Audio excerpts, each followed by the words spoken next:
Prisoners of war built Bolivia's Death Road at gunpoint. Knowing it would kill them, they were right. These Paraguayan POWs carved 40 miles through vertical cliffs using only picks and shovels, creating a road so deadly it would kill 5,000 people, including some of the prisoners who built it. Today, 25,000 tourists pay hundreds of dollars to ride this exact same death trap. The road that once claimed 300 lives every year, one vehicle over the cliff every 2 weeks, is now a 5-star rated tourist attraction. But here's what nobody tells you. More people died building this 40-mile road than died in the entire D-Day invasion. The prisoners knew exactly what they were creating. A 10-foot-wide nightmare with 3,000-foot drops and no guardrails. One bus crash alone killed over 100 people. Drivers used coca leaves as warning signals. They switched to driving on the left side, the only place in Bolivia, just to see the cliff edge better. This is Bolivia's Death Road, El Camino de la Muerte, where prisoners of war carve their own death sentence into solid rock, and where their tragedy became a $10 million tourist industry that's transforming an entire region. Picture this. You're looking at Bolivia from space. The Andes Mountains rise like a massive wall along the western edge of South America, their peaks reaching over 20,000 feet into the thin air. But there's a gap in this wall, a single passage that connects the high-altitude capital of La Paz to the Amazon lowlands below. That passage is the Yungas Road, just 40 miles long, but containing more concentrated danger than any other highway on Earth. Transportation authorities confirm this route once claimed an estimated 200 to 300 lives annually, earning it the official designation from the Inter-American Development Bank as the world's most dangerous road. To understand how this road became so deadly, we need to travel back to 1932, to a conflict that would reshape South America and leave its mark carved into the very mountains of Bolivia. Because this road wasn't built by engineers or construction companies, it was carved by prisoners of war, using primitive tools, creating what they knew would become their own death trap. But here's what'll shock you about how this road came to exist. The Choco War, a brutal 3-year struggle between Bolivia and Paraguay over a desolate stretch of land called the Gran Chaco. It would become the bloodiest South American conflict of the 20th century.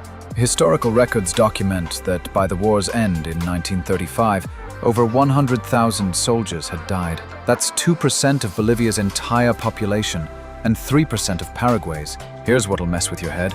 More people died building this 40-mile road than died in the entire D-Day invasion. Think about that. A road construction killed more than storming Normandy. The war was fought over territory that both nations believed contained vast oil reserves. Standard Oil backs Bolivia, while Royal Dutch Shell supported Paraguay. But what began as a dispute over petroleum became a nightmare of unprecedented scale that would have consequences far beyond the battlefield. Bolivia, despite having a larger and better equipped army, found itself losing ground to Paraguay's more effective tactics. As Paraguayan forces advanced, they captured over 20,000 Bolivian soldiers. While Bolivia also captured thousands of Paraguayan prisoners, it was these men who would soon find themselves facing a fate worse than death. Bolivia faced a critical strategic problem that military planners had struggled with for decades. The nation's capital, La Paz, sat isolated at 12,000 feet in the Andes, cut off from the Amazon regions to the north. These northern territories, the Yungas, were crucial for agriculture and potential military operations, but reaching them required an impossible journey over some of the world's most treacherous terrain. The solution was as desperate as it was brutal: force the Paraguayan prisoners to carve a road through the mountains themselves. Using primitive 1930s equipment, picks, shovels, and dynamite, these men would be ordered to blast and dig a passage through vertical cliff faces, creating what military planners knew would be an extraordinarily dangerous route. What happened next changed everything about road construction. The road the prisoners were forced to build would descend from the Cumbre Pass at 15,260 feet. That's higher than most mountains in the continental United States, down to the town of Coroico at just 3,900 feet.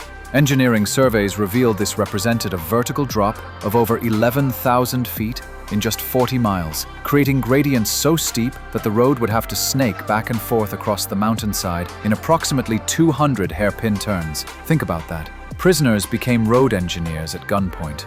But the prisoners had no choice in how to build it safely. With limited tools and under wartime pressure, they carved the narrowest possible passage, in critical curves as narrow as 8 feet, barely wider than a park bench. Military records confirm there was no money, time, or materials for guardrails, proper drainage, or safety features. The road was literally carved into the living rock of the mountain, with one side a solid cliff face and the other a drop of up to 3,000 feet into the jungle below. Local historians estimate that dozens of prisoners perished during construction, some from accidents, others from the brutal working conditions at extreme altitude. They were, in the most literal sense, building their own death trap. Contemporary accounts describe prisoners working with ropes tied around their waists, suspended over 1,000-foot drops, while they used pickaxes and dynamite to blast away solid rock. Many fell to their deaths, their bodies buried in unmarked graves along the route they were forced to construct. When the road was finally completed in the late 1930s, it achieved its military purpose, connecting La Paz to the Northern Territories. But the prisoners who built it had created something unprecedented, a public highway so dangerous that using it was essentially a form of Russian roulette. But here's the truly terrifying part about what this road would become. As Bolivia transitioned from wartime to peace, the Yungas Road became the only link between the capital and the fertile agricultural regions of the north. Farmers needed to transport coffee, cocoa, and other crops to market. Families needed to travel between communities. The road that had been built as a military necessity became a civilian lifeline, one that would exact a horrific toll for decades to come. The numbers are staggering and well documented by transportation authorities. During the peak death period of the 1980s and 1990s, the road claimed an estimated 200 to 300 lives every single year. To put this in perspective, that's nearly one death every day on a 40-mile stretch of road. Right now, as you watch this, 17 bikes are descending this road.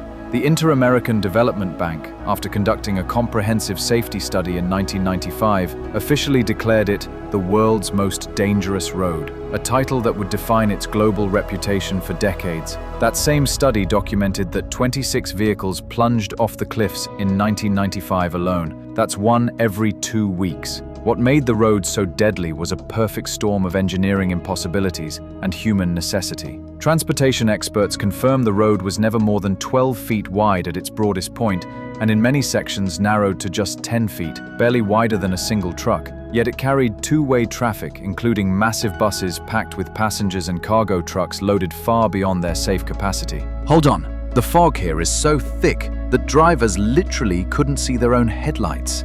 They drove by listening to the echo of their horns bouncing off the cliff face. One wrong echo meant death. When two vehicles met on the narrow road, one had to back up to a wider section or attempt a terrifying passing maneuver.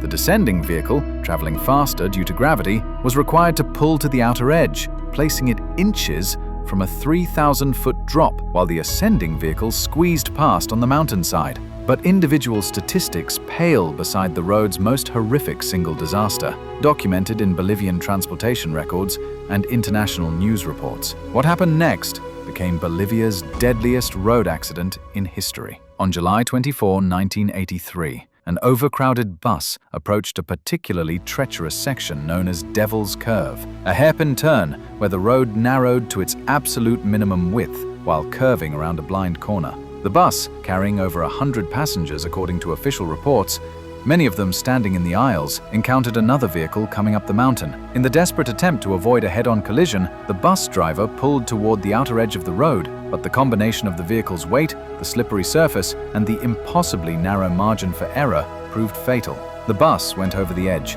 tumbling 3,000 feet into the jungle below. All 100-plus passengers perished in what remains Bolivia's deadliest road accident in history, according to Transportation Ministry records. The tragedy made international headlines and became a symbol of the road's lethal reputation. But here's the part nobody talks about. Rescue teams took 17 days to reach the wreckage, bodies already reclaimed by the jungle's relentless growth. Nature doesn't wait. The crosses that line the Yungas Road today tell the story of decades of similar tragedies. Each white cross marks a spot where a vehicle left the road, where families were destroyed, where the mountain claimed another sacrifice. Local estimates suggest that over 5,000 people perished on this route between its construction and the mid-2000s, a staggering toll that represents entire communities lost to the mountain's hunger. But here's what most people don't know about how locals learned to survive. Faced with this constant carnage, the local community developed survival strategies that defied normal traffic conventions. Most remarkably, transportation authorities confirmed the Yungas Road became the only place in Bolivia where vehicles drove on the left side, the opposite of the rest of the country. This wasn't arbitrary. It was a life-saving adaptation developed through decades of deadly experience. By driving on the left, the driver sat on the side of the vehicle closest to the cliff edge, giving them the best possible view of their outer wheel's position relative to the precipice. Think about it. Left-side driving literally saved lives. Wait, it gets crazier. Local drivers developed a communication system using coca leaves placed on rocks.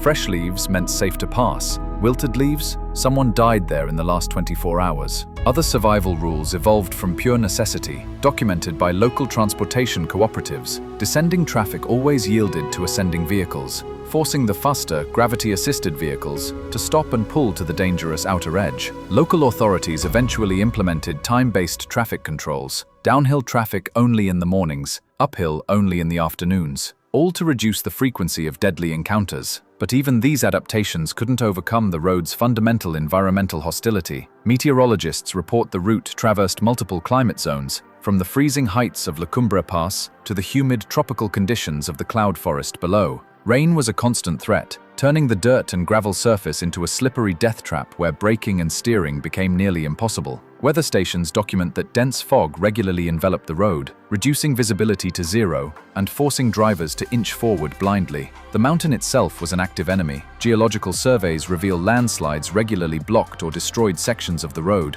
sometimes sweeping vehicles into the abyss without warning. The combination of steep slopes, heavy rainfall, and unstable geology meant that the road was constantly under attack from the very mountain it was carved into. The truth about what transformed this road is even more extraordinary. By the 1990s, the road's reputation had spread worldwide through international media coverage. It became a symbol of infrastructure failure, a cautionary tale about what happens when human necessity meets impossible geography. But this global notoriety would soon become the foundation for an extraordinary transformation that no one could have predicted. The first mountain bikers arrived in the mid-1990s, drawn by the ultimate adrenaline challenge. Adventure tourism operators report that what began as a handful of extreme sports enthusiasts gradually evolved into an organized industry.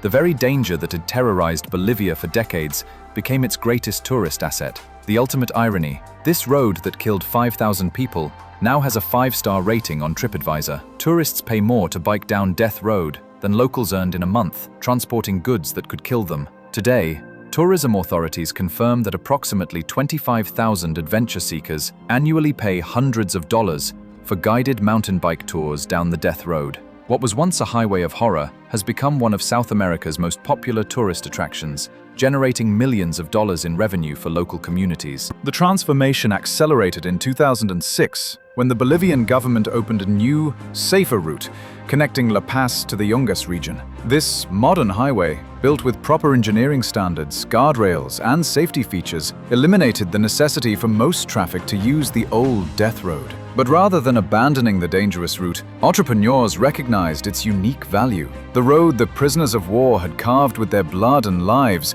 became a monument to human courage and a testament to the power of transforming tragedy into triumph. Modern tour operators have implemented comprehensive safety protocols.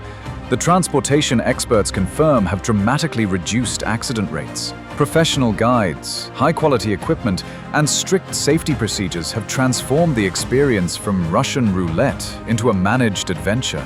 Yet the road retains its essential character. The narrow passages, the dramatic drops, the crosses marking past tragedies. Tourists experience the same geography that claimed thousands of lives, but with modern safety measures that honor both the danger and the victims. One last mind-blowing fact. The new highway? It's seen more accidents in its first decade than Death Road's final 10 years. Why? Complacency kills where fear once saved lives. The Death Road proves that geography can be both destroyer and creator. This 40-mile descent, carved by prisoners who knew they were building their own death trap, claimed over 5,000 lives across 7 decades. Yet today, it stands as a symbol of transformation, where tragedy becomes tourism and death becomes life. The Paraguayan prisoners who died building this road could never have imagined that their forced labor would eventually become a source of hope and economic opportunity for the communities they served. Their sacrifice, documented in every cross along the roadside, reminds us that even the most tragic human stories can find redemption through time and human ingenuity. Would you brave the death road?